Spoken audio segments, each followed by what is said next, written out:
मुझे लगता है कि मैं सही टाइम पे आया होता तो आज मैं 4 साल पहले ही जॉब लिया होता। एडवांस तो कुछ भी नहीं आता था, बहुत बेसिक मैथ्स आया करता था मुझे। डरे नहीं, होने वाले असफलताओं से डरे नहीं, लेकिन जो सफलता जरूर मिलेगी जो लगा रहेगा। पर जब मेरा कहीं सिलेक्शन 2 साल नहीं हो पाया रीजनिंग तो मुझे कुछ भी नहीं आता था। मेरा इंग्लिश काफ़ी वीक है, मैं बहुत फंबल करता था पहले बोलने में। एडवांस तो कोई बना दे तो SBI PO भी निकाल दे।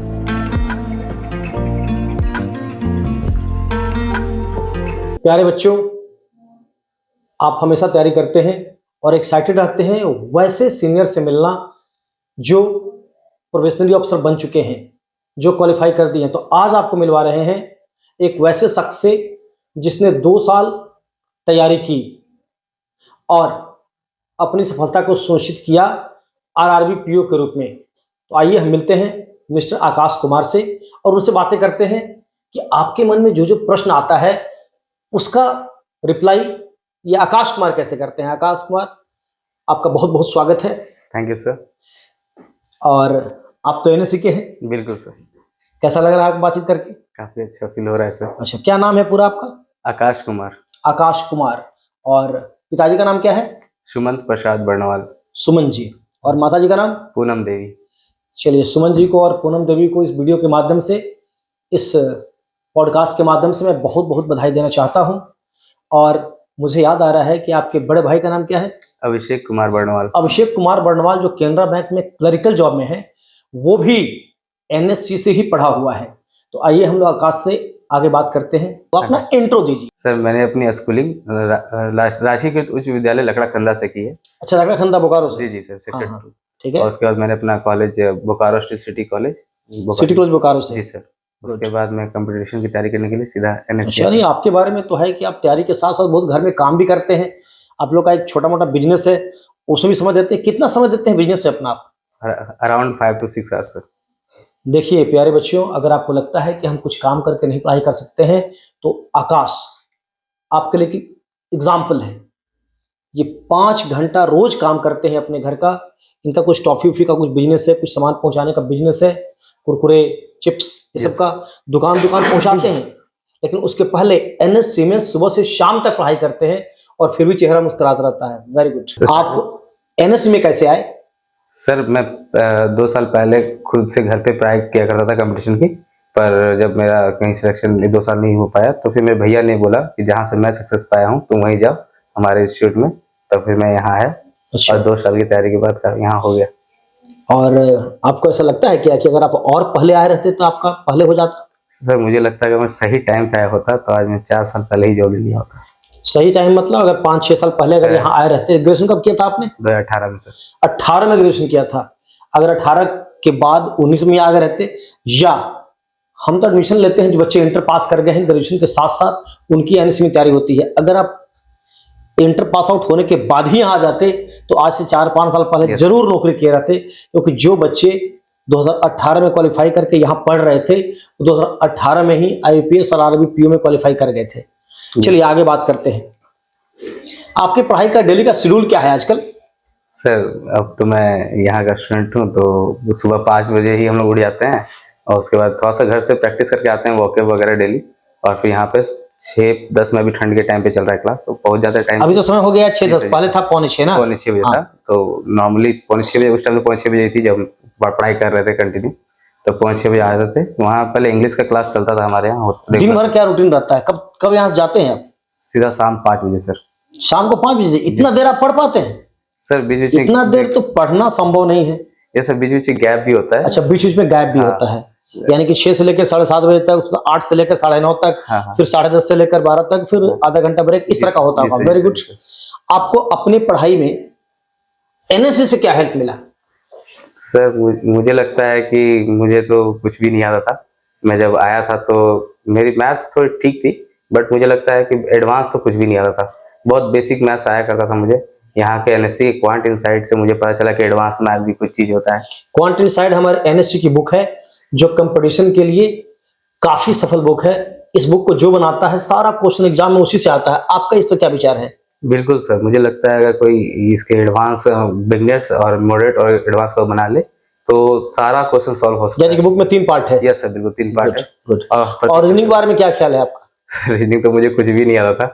तो यहाँ के रीजनिंग जो बुक है उसमें भी आप अगर हम लोग देखते हैं तो सारे पार्ट्स में सेटअप है। अगर एडवांस क्वेश्चन है तो उसका एडवांस पार्ट भी है। तो अगर यहाँ का एडवांस तो कोई बना दे तो एसबीआई पीओ भी निकाल दे। वेरी इतना गुड। अच्छा है। आकाश कह रहे हैं कि यदि कोई हमारे बुक्स को पढ़े, एनएससी की रीजनिंग की बुक को पढ़े, तो रीजनिंग का सारा क्वेश्चन बन जाएगा और इवन इफ को व्यक्ति एसबीआई पीओ भी क्वालिफाई कर सकता है। Very good. और अपने जीके के बारे में आप क्या बोलना चाहेंगे जो करंट जीके आपके एग्जाम में आता है? जी सर, मैंने अपने करंट की पढ़ाई हमारे ऐप पे अवेलेबल होता है। एनएससी विजन एक बुक आती है, वो मंथली मैगजीन होती है जिसपे सारा करंट अफेयर्स लिखा हुआ होता है, उसकी तैयारी की। जो मैगजीन आपको फ्री दी जाती है एनएससी ऐप के थ्रू। एनएससी की बुक है एनएससी विजन, जो एनएससी तैयार करता है और अपने स्टूडेंट्स को बुक फ्री दी जाती है। उसी की बात कर रहे हैं मिस्टर आकाश कुमार। जी सर, और साथ ही साथ आप हम लोग को सिखाए थे कि डेली न्यूज़पेपर भी पढ़ना है। तो एक तो एनएससी विजन हो गया और एक न्यूज़पेपर से भी हमें करंट डिटेल्स प्राप्त वेरी होता गुड। था। यानी कि आप एनएससी विजन के साथ साथ पेपर भी पढ़ रहे थे। कौन सा पेपर पढ़ रहे थे? हिंदुस्तान टाइम्स। इसके अलावा आप हिंदू पढ़ सकते हैं, कोई पेपर पढ़ सकते हैं। आजकल तो डिजिटल युग है, जो पेपर चाहे आपके मोबाइल में उपलब्ध हो जाएगा। लेकिन हम चाहते हैं कि हमारे बच्चे हाथ में पेपर लेकर पढ़ें, उसका एक अलग फायदा है। आपको एनएससी में इंटरव्यू में कुछ हेल्प मिला? Yes sir. क्या हेल्प मिला? मुझे लगता है मैं बहुत फंबल करता था पहले बोलने में। हमारे सर एक्चुअल पैनल मेंबर भी बनते हैं, हमारा इंटरव्यू कंडक्ट कराते हैं, मॉक टेस्ट कंटिन्यू करवाते रहते हैं। आई थिंक मुझे 20 to 30 mock test sir available कराए थे। बहुत सारे हमारे पैनल मेंबर में बहुत सारे जॉब होल्डर भैया लोग, सर लोग आए हुए थे, स्केल 5 भैया लोग आए हुए थे, उन्होंने कंडक्ट कराया था। तो काफी हेल्पफुल रहा था वो। तो इससे क्या फायदा हुआ आपका? कुछ कॉन्फिडेंस बढ़ा या क्या फायदा हुआ आपको? पहली बात तो बैंकिंग में काफ़ी हेल्पफुल हुए वो भैया और सर, काफ़ी हेल्प की मुझे बैंकिंग पढ़ाने में, और साथ ही साथ वो मेरा कॉन्फिडेंस भी काफ़ी बिल्ड हुआ। अच्छा, इस स्ट्रगल के पीरियड में आपको सबसे ज्यादा स्ट्रगल क्या दिखाई दिया? क्या स्ट्रगल हो रहा है? बच्चे कहते हैं कि बड़ा हार्ड है, नहीं हो सकता है, आपका क्या विचार है? सर हो सकता है, बस लगन से जूझने की ज़रूरत है। मेरा इंग्लिश काफ़ी वीक है और था भी, अब उतना नहीं रहा। पेपर पढ़ने से काफ़ी हेल्पफुल हुआ वो। मतलब हम कह सकते हैं मुश्किल नहीं है कुछ भी, अगर ठान लीजिए। जी सर। बस एक बार एनएससी का कहा मान लीजिए। आपका जो ये स्ट्रगल पीरियड था, आपको कैसा लगता है? इसके बारे में कुछ बताइए। सर मैं उन दिनों काफ़ी स्ट्रगल फील करता था जब मुझे मैथमेटिक्स में काफ़ी प्रॉब्लम होती थी। मैं समय रहते सारे मैथ्स को बनाने में असमर्थ था। धीरे धीरे मैंने काफ़ी प्रैक्टिस किया, हमारे ब्रेन टॉनिक बुक से कंटिन्यू बोर्ड मास की तैयारी की, जिससे क्या हुआ कि मेरा कैलकुलेशन काफ़ी अच्छा हो गया और समय रहते मैं सारा क्वेश्चन बनाने में समर्थ हो गया, पीटी क्वेश्चन से भी। और इसी का योगदान है कि मैं आज इस जर्नी को आपने एंजॉय किया? जी सर बिल्कुल। ऐसा नहीं बहुत हराश हो गया, दिन भर पढ़ रहे हैं, थक गए, हमसे हो नहीं पाएगा? हमारे इंस्टीट्यूट के जो टीचर हैं, आप एक्चुअली जो आप हैं, वो हमें काफ़ी मोटिवेट करते हैं, समय समय पे हंसाते भी रहते हैं और साथ ही साथ हमें बहुत सारे एक्टिविटी में शामिल करते हैं, जिससे हमें हैक्टिक सा कुछ लगता ही नहीं। अच्छा, एक क्वेश्चन। जी सर। आपको क्या लगता है कि आपका सपना पूरा हो गया या आपका सपना क्या है? सर अभी मुझे लगता है मैंने अपने सपने की पहली सीढ़ी चढ़ी है। गुड। अभी मुझे बहुत आगे जाना है। तो अभी तो फिलहाल मैं 1 साल का ब्रेक लूंगा काफ़ी, क्योंकि काफ़ी लंबी तैयारी चली है। फिर मैं आगे की प्रिपरेशन करूँगा। उनमें से एक मेरा लक्ष्य है कि मैं यूपीएससी की तैयारी करूँ। वो आप यूपीएससी की तैयारी करना चाहते हैं, बड़ी अच्छी बात है। जो स्टूडेंट तैयारी कर रहे हैं बैंक पीओ की, क्लर्कल की, क्योंकि आप तो क्लर्क में भी क्वालिफाई किए हैं फाइनल और पीओ भी किए हैं, तो जो बच्चे तैयारी कर रहे हैं उनको आप क्या कहना चाहेंगे? उनको आप कैसे प्रोत्साहित करेंगे? क्या आपका संदेश है उन बच्चों के लिए, बताइए। सबसे पहले तो ये कि वो अपनी तैयारी को अच्छे करने के लिए सबसे पहले एनएससी ज्वाइन करें, और ज़्यादा अच्छा होगा कि अगर आप स्पेशल बैच में ज्वाइन करें, क्योंकि 1 घंटे आप पढ़ते हैं तो इससे तैयारी अच्छी उतनी होती नहीं है। आप यहाँ बैठेंगे, यहाँ के वातावरण को महसूस करेंगे, यहाँ के शैक्षणिक वातावरण को फील करेंगे, यहाँ पढ़ेंगे, तो आपका काफ़ी योगदान बढ़ चढ़ के हेल्पफुल होगा। और कृपया मेरा ये आप लोग से गुजारिश है, कृपया डरे नहीं, होने वाले असफलताओं से डरे नहीं, लेकिन जो सफलता जरूर मिलेगी, जो लगा रहेगा।